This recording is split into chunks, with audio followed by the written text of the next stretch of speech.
Welcome to the Threat Insights Weekly group discussion. As I just said, we have a very small agenda today with one item that we're going to talk about for planning breakdown. But if anyone has anything that they forgot to add to the agenda or that they've just been dying to talk about, this is your opportunity to bring it up before we jump in. All right. Let's go. So there was one issue around displaying vulnerabilities by age in the security dashboard. So I figured we start with the design issue. This was one that actually, Matt, I think we have a fantastic epic here as well with lots of pertinent information and an MVC iteration plan. It's nice. Has anyone had a chance, or Jonathan or Savasha, have either of you had a chance to look at this design issue prior to this? Should we just take the time to walk through it together today, synchronously? Sorry about that. It's okay. I'm going to share my screen then, and I'm going to pull up the design tabs, and we could just talk through it. Okay, so Matt, do we want to start with the epic? Because you do have sort of a several step solution to get there. Let's actually just take a quick look at the visual. Yep. Because I think it'll make sense what we're kind of targeting here and why I thought to slice it up. So actually, Andy, do you want to talk through this since it's your design? I don't want to use all the wrong words on this one. Oh yeah, no worries. So we are going to use two existing graphs that will be able to be interchanged via a dropdown. And basically place them, I believe, on the group dashboard to start, and they lay out the segments of time in which these vulnerabilities by severity fit into. And we're only considering the detected and confirmed vulnerabilities at this point for these. But the tooltip shows all of them. That's just copy paste or? The hover state. So those will just show in that. That's the severity. Yep. Sorry. Yeah. Sorry. Yeah.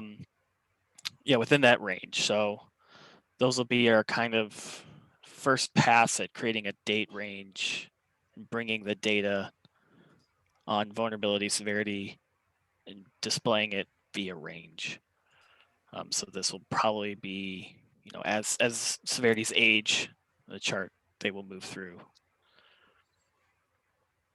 Yeah, so the reason that we're looking at doing this one is this is kind of our MVC of an SLA, since we don't have any way for customers to define those. This is a pretty frequent request. It's awesome that I can see all the vulnerabilities from like a total number and severity over time from a trends perspective, but I want to know, do I have an aging problem? Like I have a bunch of criticals that are more than, let's say, 60 days that are still in that. That's why we're doing just the resolved and detected and confirmed state. So this just shows the location of where it's going to be on the dashboard? Yeah.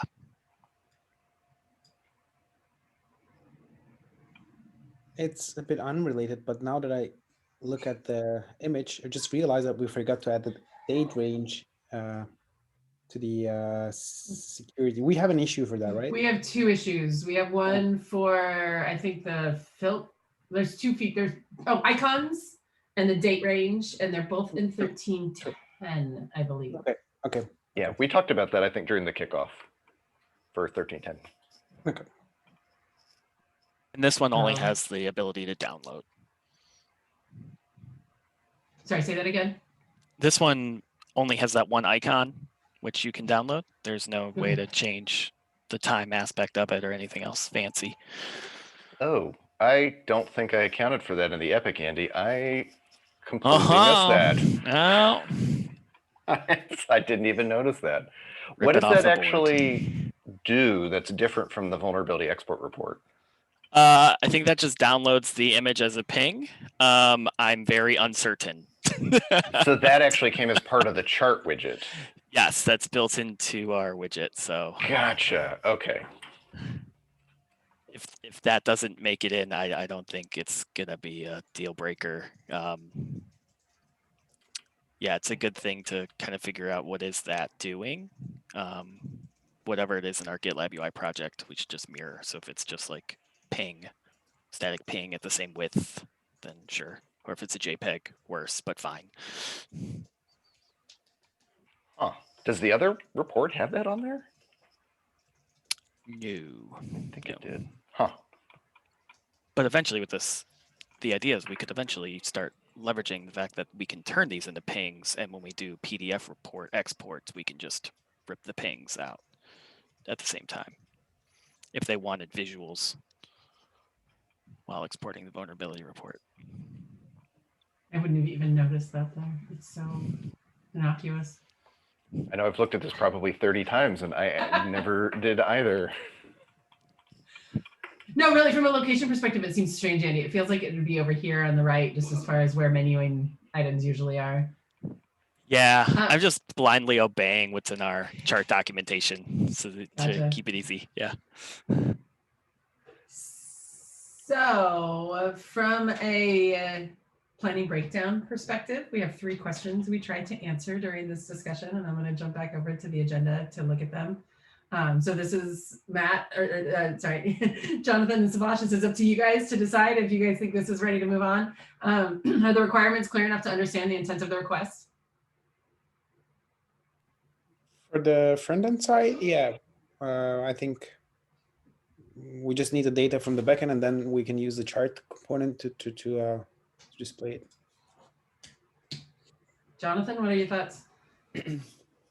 I mean, I think so. I mean, we have a lot of the data already coming in. Sebastian, just off the top of your head, can you think of any additional information you would need that we're not already sending? So we would I was just expecting, like, imagining to have an object or an array which says, okay, last 30 days, this, and then you have an array or object of, severities and numbers so that we can stack them. Okay. Yeah, I mean, I think that's pretty clear on what we'll need to do there. So we need the date. We need how many vulnerabilities there were confirmed and detected, I guess. Yeah. During that date with their severities. Yeah. So vulnerability, like just the vulnerabilities by age GraphQL call that'll throw it in the buckets. Yeah. Okay. Yeah. Are there any dependencies that we should consider? Don't think so. Well, so actually, you worked with these charts before when we added the vulnerabilities over time. I assume this is going to be fairly similar to that experience. Front-end wise, we just depend on the backend, that the backend serves the data. I don't know if there is any dependency in the backend, but for the front end, there shouldn't be any dependency other than the endpoint. Okay. And then if we were to ignore everything else in an iteration, would this be small enough to get done in one milestone? I would say positive. I would think so, yeah. I would say, yeah. Success! I am not going to punish you guys for coming to this meeting by assuming that you will be doing the planning breakdown of this. Between Tiago and I, we will get this assigned off to a front end and a back end engineer to create the implementation issues and get this prioritized into an upcoming milestone. Cool. Did we want to look a little bit at the epic? Because I had some things that are not normally in. Good idea. I can share. Now that I've gotten Savash and Jonathan to speak and commit to the front end of the back end. Oh, by the way. Let's look at the big picture. So the thing up at the top, this was my suggestions, but my preference. I will say the reason that I've put the group security dashboard first is 2 primary reasons. The first is we are seeing, I have some metrics dashboards in Sisense, group level functionality is increasing much more quickly than any of the other areas of vulnerability management. In talking with customers, they seem to like that level that it provides. A lot of organizations, I think, are structured in such a way that it makes sense for them to operate at the group level. So that's where we're going to get the most value first. The other reason is if there are any performance concerns, they're going to manifest themselves at the group level, I think, more severely than at the project level. So if we can solve it there, I think it's going to be easier to copy that to the project level. And then the security center, of course, is last because since that's the personal space and it's valuable, but not as much as the other two, I think, from a general use perspective. So I know that that may change the estimates on things like that from like just a performance testing perspective, having the group go first.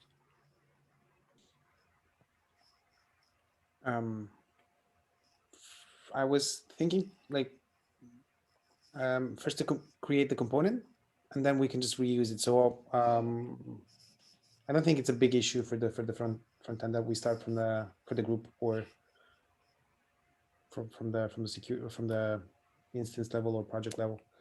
So actually, we had an issue. I think Daniel created that a couple of weeks ago. That 90% of the functionalities in the security dashboards, the group level, instance level, are similar. So and we have three. So we have three files for each. So one file for each security dashboard. So we're thinking to just merge them. So from now on, probably we won't have. So when we implement something in the group level, it will be also displayed in the instance level, probably. So just giving an FYI. Thanks for bringing that up, Sebastian. Probably makes sense to make sure that optimization issue Daniel created is either in the same milestone or ahead of this work. And that sounds great because I can see pretty much all the charts that we've talked about and are thinking about would have value at all three levels. I think in some cases we'll see stuff that maybe doesn't make sense on the project level where it's meant to get kind of a group level perspective, but no, that's fantastic. Does it make sense from a planning breakdown perspective to even define these MVCs based on the level of the dashboard that we're introducing it to? Because we've done that in the past, and I don't know if from a issue organization perspective that helped us out very much. It got a little confusing. I don't know, Savas or Jonathan, do either of you guys have an opinion on that? Can you please elaborate on that?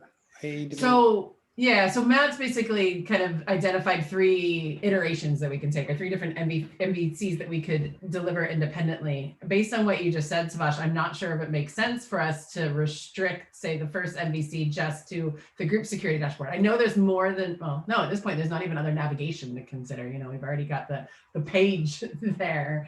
So I'm wondering if whoever does this planning breakdown, again, not saying it's going to be you guys, if it would make sense to break down the tasks in any way based on the level of the dashboard, whether it's the group level, project level, or security center, or if that's just going to confuse things.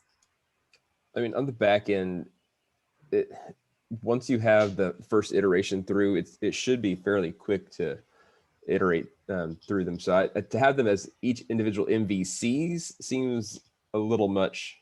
But I mean, iterating through different issues would make sense, but I don't know about full MVCs, if that makes sense.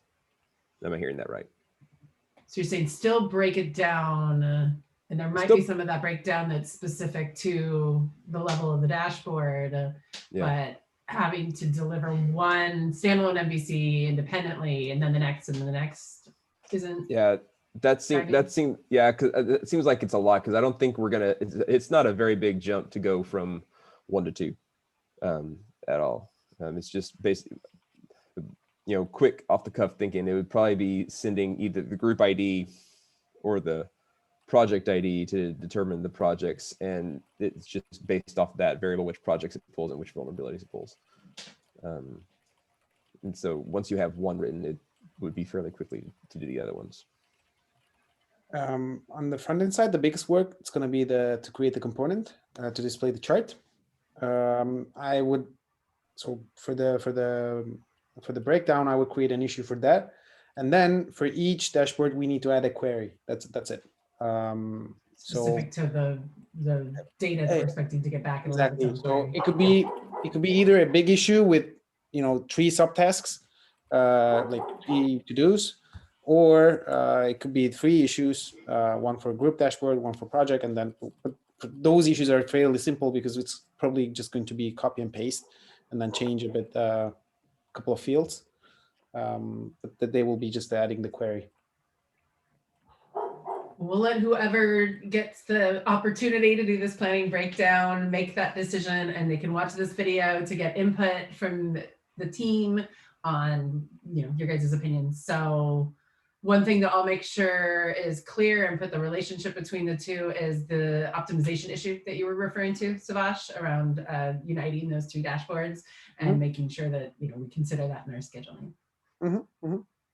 Actually, I can also do the planning breakdown, by the way. Oh, you're holding your okay. You got to volunteer. Yeah, exactly. Jonathan's like, all right, let's just stay quiet. Man, I feel like I'm still trying to catch Jonathan, up. But I'm still catching up from my computer being frozen last week. So that's okay, Jonathan. We'll find another unsuspecting victim from the back end. But Savash, I will go ahead and assign the design issue over to you since you did volunteer for the front end. Did you leave your computer outside, Jonathan? Mine was inside. Well, funny thing, like I tried to get up, like the touch login wouldn't work. It was so cold. Oh, seriously? Yeah. Maybe your fingerprints were just frozen. Could have been that. I don't know, something. But yeah. Had gloves on. Yeah, it was something about the mittens made it not work. I don't know.